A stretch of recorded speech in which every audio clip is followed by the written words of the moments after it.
Bagaimana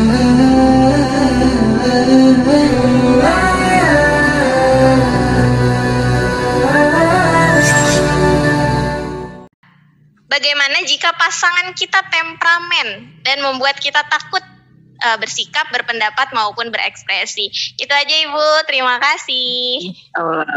Namun sebelum lanjut, silakan kalian klik tombol subscribe, lalu aktifkan tombol lonceng sebelah kanan sampai berdiri, supaya kalianlah pertama tahu ketika kami upload video terbaru. Terima kasih.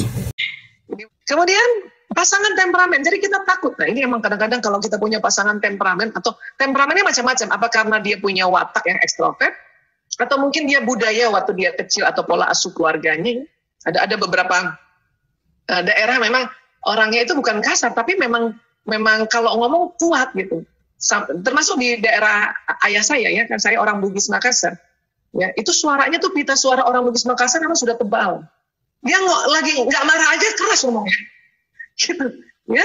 Mungkin juga sama dengan sahabat-sahabat yang dari Medan ke, dari mana lagi misalnya, dari Madura mungkinnya sama ya, atau orang Surabaya. Ya. Itu memang karena pita suara. Jadi kita ya pengaruh-pengaruh inilah juga membuat seseorang itu nampaknya marah padahal belum. Gimana kalau marah ya? Saya tuh ngomong pelan nggak bisa. Ya, nggak ngomong pelan. Ini pelannya saya nih, sudah pelannya saya. Depannya ada mic lagi, udah kenceng banget gitu.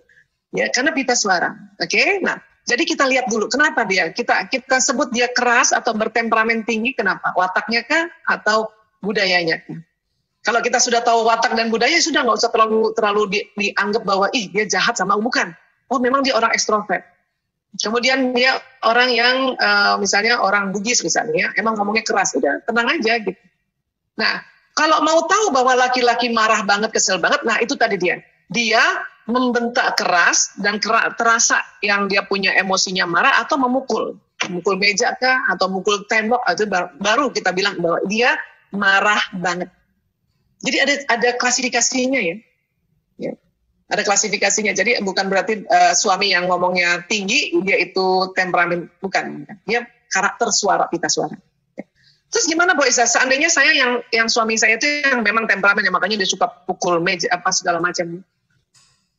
Pada saat suami lagi naik temperamennya atau lagi marah, suaranya lagi naik gitu ya, kita diam. Tapi Bu Isa saya gemes banget, pengen banget saya kasih tahu dia bahwa itu dia salah. Boleh, tapi jangan hari itu juga. Tunggu waktunya. Laki-laki yang menjadi suami tidak suka, itu otak laki-laki, tidak suka ditegur depan orang, walaupun itu anaknya. Bahkan walaupun itu anaknya masih baik, paling pantang itu. Suami ditegur istri di depan orang, paling pantang. Tapi kalau temen yang negur, dia nggak marah malah. Itu, dia punya sisi-sisi psikologi karena ada program-program di otaknya. Jadi gimana kalau mau menegur suami? Kalau cuma berdua saja. Itu pun ngomongnya yang to the point saja. Berkali-kali saya sharing tentang bagaimana bicara sama suami, ya, laki-laki yang menjadi suami, itu harus dengan perjanjian. Misalnya kita tersinggung, entah dia kemarin ngomong apa, kita tersinggung.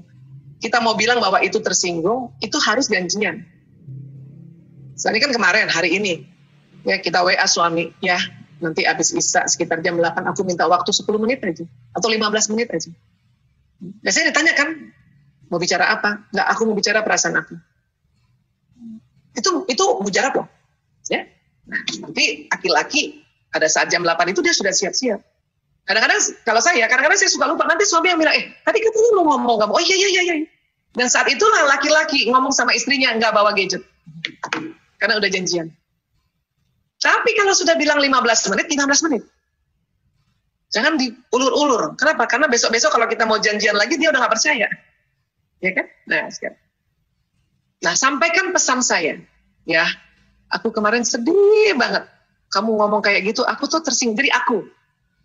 Banyak ibu-ibu karena saking marahnya ngomongnya, kamu selalu ngeselin aku. Kamu selalu ya menjengkelkan aku. Itu secara ilmu bahasa juga, ya, ilmu bahasa otak juga, itu membuat laki-laki sangat tersinggung.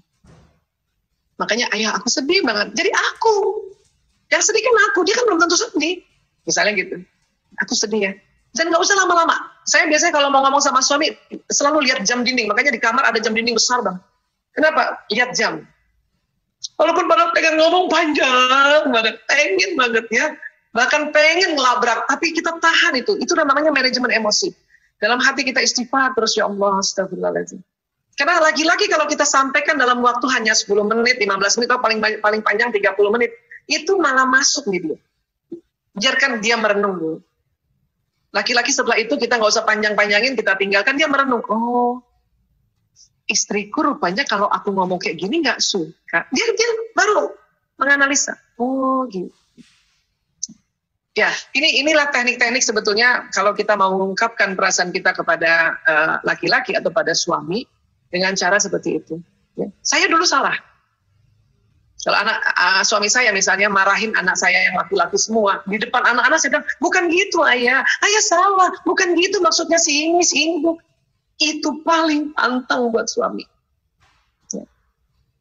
Tapi saya baru tahu sekitar 2006 antara 2006 dan 2010 karena ada riset mengatakan laki-laki yang menjadi suami tidak suka ditegur atau dikritik di depan orang lain meskipun itu anaknya, bahkan anaknya masih bayi.